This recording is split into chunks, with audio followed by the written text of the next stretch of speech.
Shu o'rinda bir narsani aytib o'tib ketmoqchiman. Judayam ko'p qizlarimiz yuzidagi makiyajni shunchaki to'g'ridan-to'g'ri yuvuvchi gellar bilan tozalanadi deb o'ylashadi. Yo'q qizlar, albatta terini har doim ikkita etapda tozalashimiz kerak.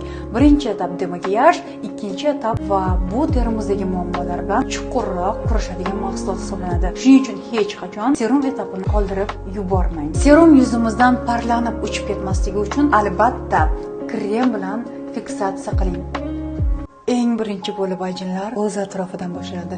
Shuning uchun hech qachon ko'z atrof parvarishini qoldirib ketmaymiz. To'q aylanlar kamroq bo'lishini va kun davomida konsilerlaringiz yig'ilmasligini istasangiz, qizlar, agar burun ustini biz ko'p namlantirib qo'ysak, burun ustida makiyaj tezroq oqib ketadi. Agar biz toza burun ustiga ton kremini to'g'ridan-to'g'ri sursak, makiyaj uzoqroq davom etadi. Aytgancha qizlar, namlantirish va yog'lantirish tushunchalari mutlaqo ikki xil tushuncha. Biz ko'p holatlarda krem qanchalik yog'li bo'lsa, shunchalik chuqur namlantiradi deb o'ylaymiz. Aslida bunday emas. Yog' molekulalari yirikroq bo'lganlik qolaversa, juda ham yog'li namlantiruvchilardan keyin makiyaj erib ketadi.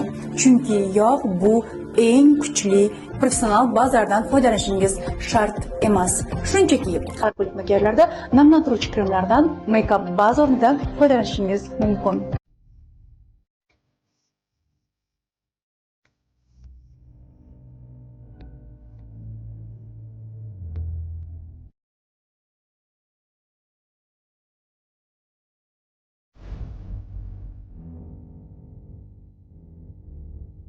Go'zallarim, bu darsdan keyin sizda ton surish bilan hech qanaqa muammo bo'lmaydi. Qachon yuzda tonalka yig'iladi? Qachonki siz birdaniga mana bunaqa qilib sursangiz. Aks holda teri va soch bir-biriga qo'shilish nuqtasida juda ham qattiq kontrast paydo bo'ladi. Yana bir muhim qoida, yuzingizga ton krem surganingizda albatta bo'yin tomonga qarab mayin o'tish qilishingiz kerak bo'ladi, ya'ni plavniy переход.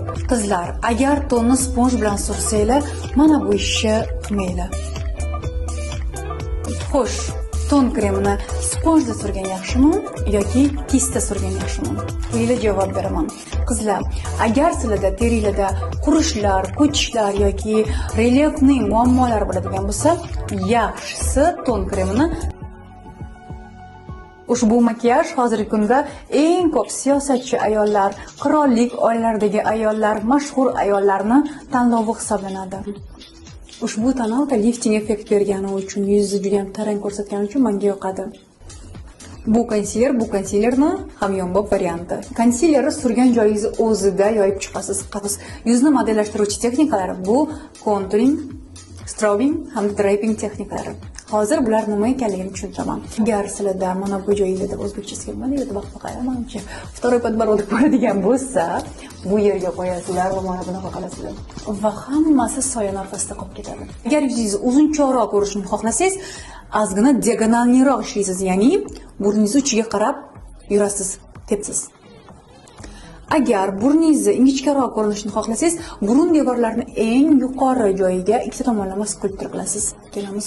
Shunda ko'z ajinlari chiziq-chiziq bo'lib sinib qolmaydi qizlar. Bu tomonimni ham modellashtirib oldim. Bu tomonimni Lux kosmetikada, bu tomonimni esa hamyonbop kosmetikada modellashtirdim. Quruq va normal yuzlar uchun va aralash yuzlar uchun mos tushadi. O'ta yog'li yuzlarga tavsiya qilmayman. Ikkinchi marta ishlayotganimizda esa yopirmagan qismlarda faqatgina mana shunday nuqtaviy harakatlarda, ya'ni точный harakatlarda ishlaymiz. Avval to'g'ri chiziq, keyin esa burchakli harakat qilamiz mana.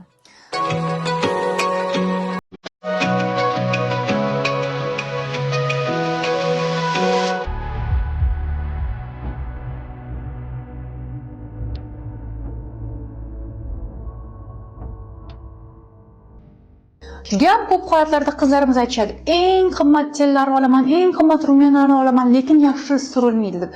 Judayam ko'p qizlarimiz qayta har xil tenlardan olib ko'rishadi, lekin aslida gap bu yerda tenda emas. Gap bu yerda shunchaki kisni noto'g'ri tanlanganligi haqida ketadi. Agar mahsulot quruq bo'lmasa, ya'ni tarkibida erituvchi bo'lsa, aytaylik suyuq, kremoviy, geloviy bo'ladigan bo'lsa, bu holatda biz ishlatishimiz kerak bo'ladi sintetik tolali kislar. Bu holatda natural tolali kislardan qochishimiz kerak. Birinchidan, natural tolali kislar quruq bo'lmagan mahsulotlarni, ya'ni suyuq yoki quyuq mahsulotlarni surib bera olmaydi, yopishib qoladi. Ikkinchidan, zararli mikroorganizmlarning rivojlanishiga sabab bo'ladi. Natijada esa terida qandaydir toshmalar paydo bo'lishi mumkin, teri mikroflorasi buzilishi mumkin, ya'ni uchiga borib kis kamayib ketadi. Bu sizga skulpturingizni chiziq bo'lib qolmasligini ta'minlaydi. Demak, kisni pasti zich, uchi esa qaranglar siyrak. Demak, asosiy farqi shu ekan. Juda ham ko'p holatlarda sintetik kislar yumshoq bo'ladi degan gaplarni eshitasizlar. Yo'q qizlar.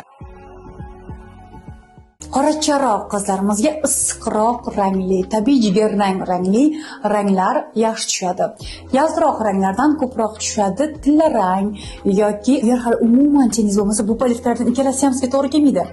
E'tibor berib qaraymiz, hammasi bir-biriga juda ham yaqin ranglar va hammasi qizg'ish ranglar. Ko'ryapsizlarmi? Siz ko'zingizni bo'yayotganingizda yoyish uchun, ya'ni расшифровка uchun och ranglar, ko'zni oldi uchun juda ham och ranglar, perihodlar uchun o'rta ranglar va ko'zni yaqin joylarni bo'yash uchun to'q ranglar ham kerak bo'ladi. Bugun men Marc Jacobs'ni bazasini ishlatdim. Buni hamyonbop analogi esa Art Visage Skin Primer. Ikkalasining ham teksturasi bir-biriga juda ham yaqin. Ikkalasida ham makiyajingiz juda ham uzoq turadi. Agar yuzga birdaniga qalin qilib sursanglar, tonalka yig'ilib qoladi. Yuzingizda tonalka yig'ilib qolyaptimi? Demak, siz boshidan xato qilgansiz. Shunaqa natija beradigan yana boshqa konsilerlar Tartedan Shape Tape, arzonroq markalardan Stellary'dan ushbu konsiler hamda Astradan mana shu Long Stay konsiler. Nikamni men deyarli hammada qo'llayman va o'zimni ham har kunlik makiyajimda ham qo'llayman.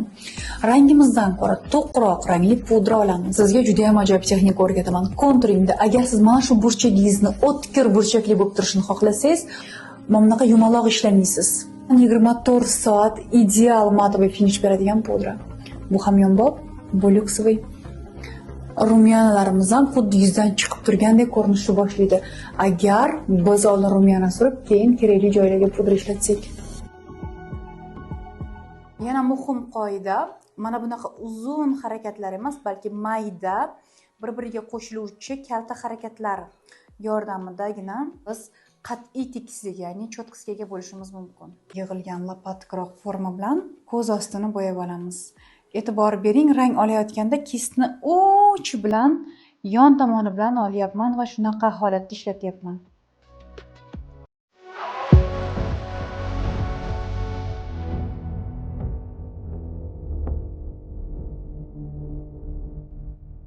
Va imkon qadar ko'zingizga 3 xil razmerdagi kiprik oling.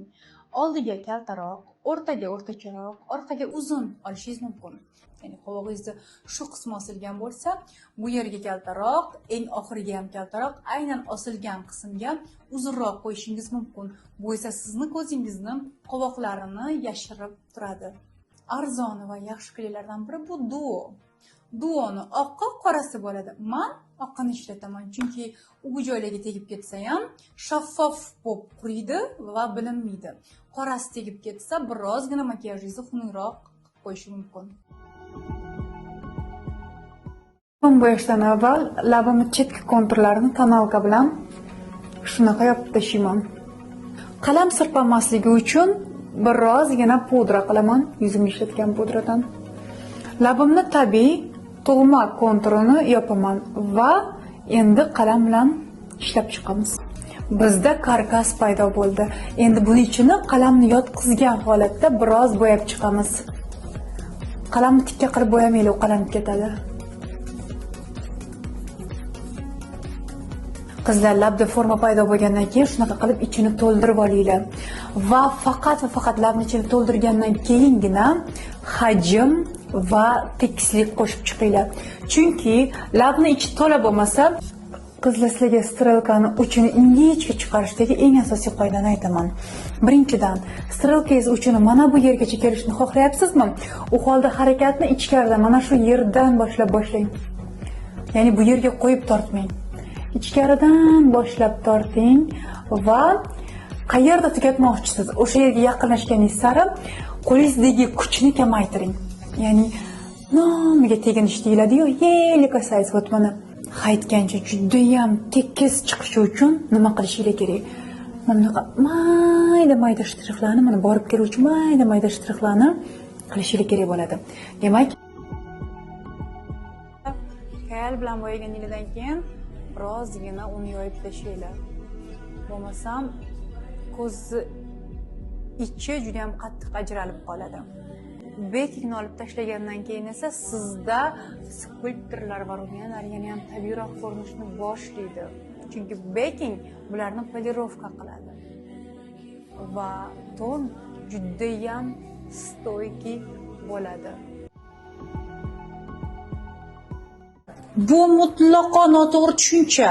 Agar siz qoshingizni orqasini juda ham to'q bo'yasangiz, tekis ya'ni chotki bo'yasangiz, yon tomondan to'g'ridan qaragan odamlarga qoshingiz oxiri ko'rinadi. Mana bu qosh boshlanishi tepada bunaqa bo'ladi-yu qoshlar, oxiri pastda. Bu qanaqa ko'rsatadi? Bu sizni xafa yoki qanaqadir siz hayron qolayotgandek ko'rsatishi mumkin. Keyin esa qosh yo'q joylarni o'zigagina nomiga tole effektini chizib chiqamiz. Microblazing qalam yordamida mana chizib oldik. Makiyajim yaxshi chiqishi uchun bir dunyo dekorativ kosmetika va kiy solishim kerak deb siqilib o'tirgan bo'lsangiz, adashasiz. Bugun sizlar bilan birgalikda travel makiyaj qilamiz. Ya'ni tenglar olib olgan bo'lsangiz, nur ustiga a'lo nur.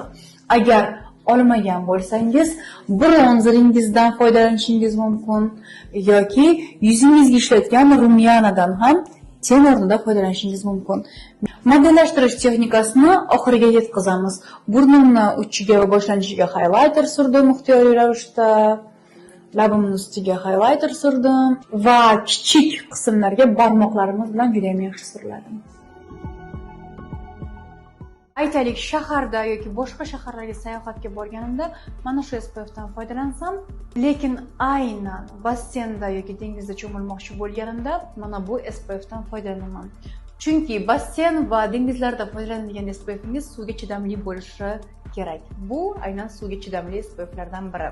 Agar makiyajingizni ustidan SPFingizni yangilamoqchi bo'lsangiz, u holda sprey ko'rinishidagi SPFlardan foydalansangiz bo'ladi. Ushbu SPF sepib yangilashga juda ham qulay SPFlardan biri va oxirida finishi quruq.